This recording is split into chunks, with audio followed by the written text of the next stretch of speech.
Welcome to MedTech Global Insights. Today we are demystifying ISO 14971-2019, the global standard for medical device risk management. This standard is not just a regulatory requirement. It is a systematic process for ensuring your product is safe and effective throughout its entire life cycle. The core principle is proactive risk management, not reactive problem solving. First, your process must begin with a detailed risk management plan. This is a living document, not a static file. It defines the scope of activities, assigns responsibilities, and establishes the criteria for risk acceptability before you even begin risk analysis.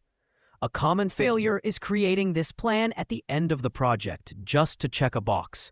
The next step is risk analysis. This is where many companies fall short by using a simple failure mode and effects analysis, or FMEA. ISO 14971 demands a deeper approach. You must identify hazards, the sequence of events that could lead to a hazardous situation, and the resulting harm to the patient. For example, consider an infusion pump. A hazard could be a software glitch in its dosage calculation algorithm. The sequence of events is a nurse entering a correct patient weight, the software miscalculating the flow rate, and the pump starting to deliver an overdose. The hazardous situation is the patient receiving the overdose. The resulting harm is drug toxicity, organ damage, or even death.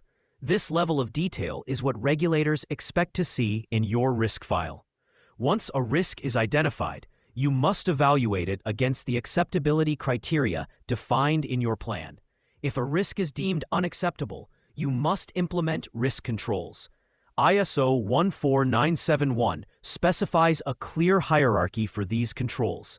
The highest priority is inherent safety by design. This means eliminating the hazard completely through your design choices. The second level is implementing protective measures, such as safety alarms or physical guards. The last resort is providing information for safety, like warnings in the user manual. Relying only on warnings for a critical risk is a major red flag for regulators. For instance, if a surgical device has an exposed sharp blade, the best control is redesigning it with a retractable shield, not simply adding a caution sharp blade label. After implementing controls, you evaluate the residual risk.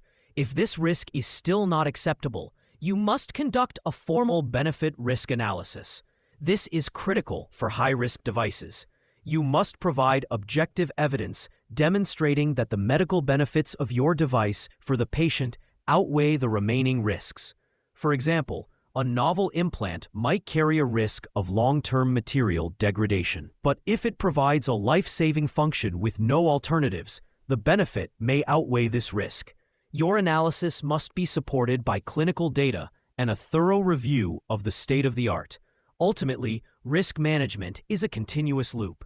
You must actively monitor risks in post-market surveillance and feed that information back into your risk management file. This ensures your device remains safe as new information becomes available. Navigating these complex standards across different global markets can be a significant challenge.